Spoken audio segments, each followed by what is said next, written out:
friends, this is me Mudita and I am here to discuss worksheet number 67 of class 10th. This is worksheet of 19th of December 2020. जैसे आपको पता है कि हमारा revision session चल रहा है, एक एक चैप्टर का हम रिवीजन कर रहे हैं, वैसे ही आउटकम्स ऑफ डेमोक्रेसी का ये रिवीजन चैप्टर है और यहाँ एक ही वर्कशीट में आपको पूरे चैप्टर की रिवीजन कराई जा रही है।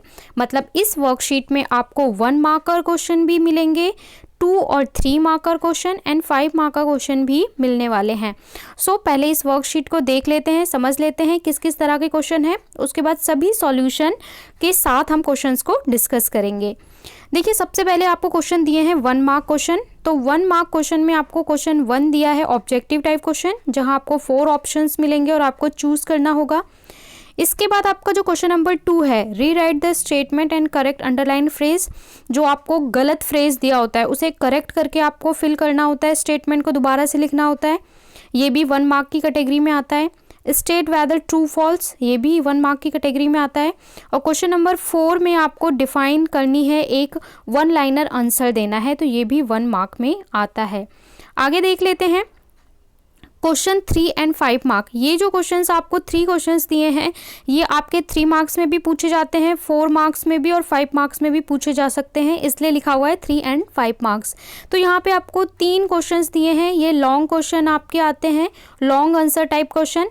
इसके बाद आपको एक सोर्स बेस्ड क्वेश्चन के लिए पैसेज दिया हुआ है। यहाँ पे आपको एक पैसेज दिया है 7 to 8 लाइंस का, और इस पैसेज के बेस पे आपको इन क्वेश्चंस के आंसर करना है।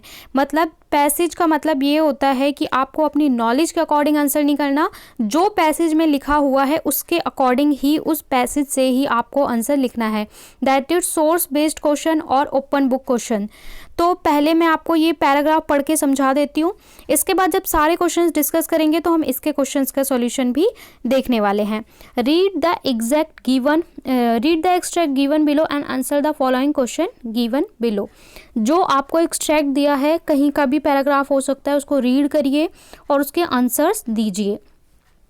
Democracy stands much superior to any other form of government in the promoting dignity and the freedom of the individual। यानी डेमोक्रेटिक गवर्नमेंट को किसी भी अदर गवर्नमेंट से अच्छा माना जाता है, क्योंकि ये लोगों की स्वतंत्रता और डिग्निटी के लिए ज़्यादा बेहतर होता है। Every individual wants to receive respect from fellow being. हर इंसान क्या चाहता है? रिस्पेक्ट चाहता है अगले दूसरे से। After conflicts were arise among individual, people feel that they are treated with due respect। और कॉन्फ्लिक्ट्स कब होते हैं, लड़ाई झगड़े कब होते हैं? जब एक कुछ समूह या कुछ लोग ऐसा फील करते हैं कि उनके साथ भेदभाव हो रहा है या उनके साथ मिसबिहेव या अनट्रीटेड फील कराया जाता है, ठीक है, तो कॉन्फ्लिक्ट्स अराइज होते हैं। The passion for respect and freedom are the basis of democracy. Freedom और रिस्पेक्ट ही डेमोक्रेसी का क्या है? बेस है। Democracy throughout the world have encouraged this least in principle. तो ये पूरा डेमोक्रेसी के ऊपर आपको पैसेज दिया हुआ है। This has been achieved in various degree various democracies. अलग अलग डेमोक्रेसी की कुछ अलग अलग प्रिंसिपल्स हो सकते हैं।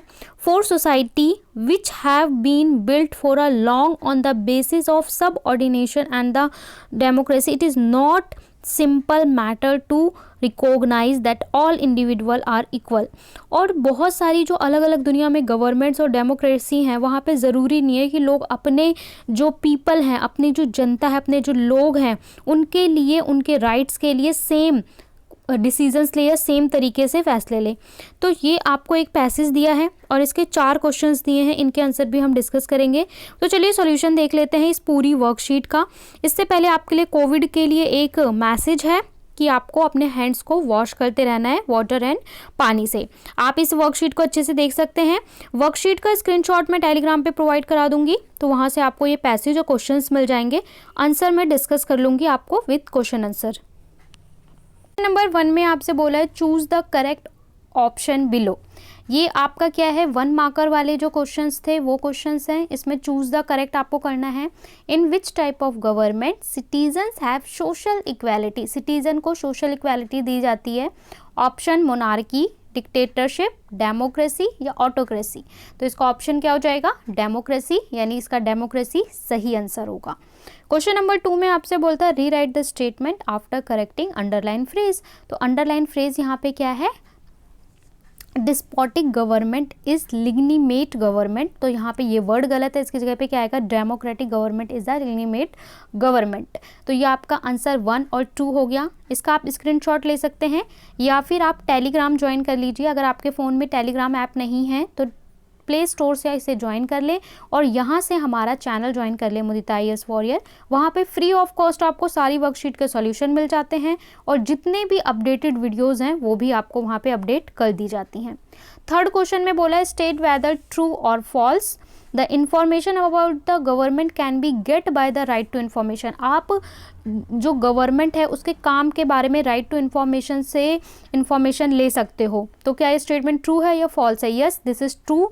अगर मैं आपको बताऊं तो according to RTI right to information act 2005 में ये स्टैब्लिश हुआ था। 2005 में जब आपको ये इम्प्लीमेंट किया गया कि आप गवर्नमेंट की पॉलिसीज़ के बारे में, किसी काम के बारे में इस एक्ट के थ्रू इन्फॉर्मेशन मान सकते हो, RTI फाइल कर सकते हो और ये आपका एक फंडामेंटल राइट भी है। यानी आपके जो फंडामेंटल राइट हैं उसमें इसको ऐड कर दिया गया। तो राइट टू इन्फॉर्मेशन एक बहुत इंपॉर्टेंट है, तो ये ट्रू है।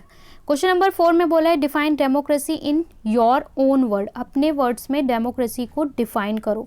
तो a system in which the government of country is elected by the people. वो सिस्टम या वो व्यवस्था जहाँ पे गवर्नमेंट किसके द्वारा चुनी जाती है, पीपल, लोगों के द्वारा चुनी जाती है। और आप जानते हैं डेमोक्रेसी का मतलब ही यही होता है, डेमोक्रेसी का, कि बाय पीपल फॉर पीपल। ठीक है, जनता के लिए, जनता के द्वारा, जनता का शासन। तो ये आपका आंसर नंबर 3 और 4 हो गया। आगे चलते हैं। इसके बाद 3 और 5 मार्क के जो क्वेश्चंस थे तो ये आपके लॉन्ग आंसर टाइप क्वेश्चन है। इसमें पहला क्वेश्चन था how are complaints treated as testimony of the success of democracy. Complaints को यानी शिकायतों को डेमोक्रेसी के लिए अच्छा क्यों माना जाता है? तो complaints treated as testimony of to success of democracy by following ways. निम्नलिखित कारणों से माना जाता है। Number 1, in a democracy people can openly criticise the policies of the government. आप डेमोक्रेसी में रहते हैं इसलिए आप गवर्नमेंट के बारे में बोल सकते हैं कि ये गवर्नमेंट बुरा कर रही है, ये गवर्नमेंट अच्छा कर रही है। अगर ये डिक्टेटरशिप होता तो आपको पकड़ के जेल में डाल देते। तो यहाँ पे आपको फ्रीडम टू स्पीक है, फ्रीडम टू क्रिटिसाइजेशन है कि आप बोल सकते, गवर्नमेंट की पॉलिसीज़ को क्रिटिसाइज कर सकते हैं। क्वेश्चन नंबर 2 है, पॉइंट नंबर 2 है everyone having freedom to express their views in democratic country. यहाँ पे हर किसी को अपना व्यू रखने का अधिकार होता है डेमोक्रेटिक कंट्री में, चाहे आप एक नॉर्मल पर्सन हैं या फिर आप लीडर हैं या फिर आप अपोजिशन में हैं या फिर आप मीडिया पर्सन हैं। हर किसी को अपना व्यू रखने का डेमोक्रेसी में राइट होता है। थर्ड पॉइंट है it show that the people have developed awareness about democracy and it's working. ये भी दिखाता है कि लोगों की डेमोक्रेसी के प्रति, डेमोक्रेसी में कैसे काम हो रहा है, अवेयरनेस बढ़ रही है। Also it proves the people have ability to expect and जज वर्किंग ऑफ डेमोक्रेसी। इसका मतलब ये दिखाता है कि जनता डेमोक्रेसी से एक्सपेक्ट कर रही है और वो जज कर सकती है, इतनी कैपेबल है कि वो एक्सपेक्ट भी कर सकती है और जज भी कर सकती है डेमोक्रेसी के लिए। इसलिए ये डेमोक्रेसी के लिए अच्छा है, कंप्लेंट्स डेमोक्रेसी के लिए अच्छे हैं। तो ये आपका कंप्लीट सॉल्यूशन हो गया आंसर 1 का, स्क्रीनशॉट ले सकते हैं। नेक्स्ट क्वेश्चन में बोला है what outcome are expected from a democracy. Democracy से क्या आउटकम एक्सपेक्ट किए जाते हैं? The expected outcome of democracy are as follows. Number 1, the government that is chosen and accountable to the people is called democratic government. सबसे पहले तो जो वो गवर्नमेंट जो जनता के द्वारा चुनी गई हो वो डेमोक्रेटिक गवर्नमेंट कहलाएगी। A government that is responsive to needs by the people. Government हमेशा रिस्पॉन्सिव होनी चाहिए जनता की नीड के लिए, ज़रूरतों के लिए, वो होगी democratic government. Economic growth, development and including all form of inequality and end of poverty. Democratic country से ये भी एक्सपेक्ट किया जाएगा कि वो growth, development and all form of inequality का एंड करें और पोवर्टी यानी गरीबी को हटाने में प्रयास करें। तो ये आपका आंसर नंबर 2 हो गया कंप्लीट।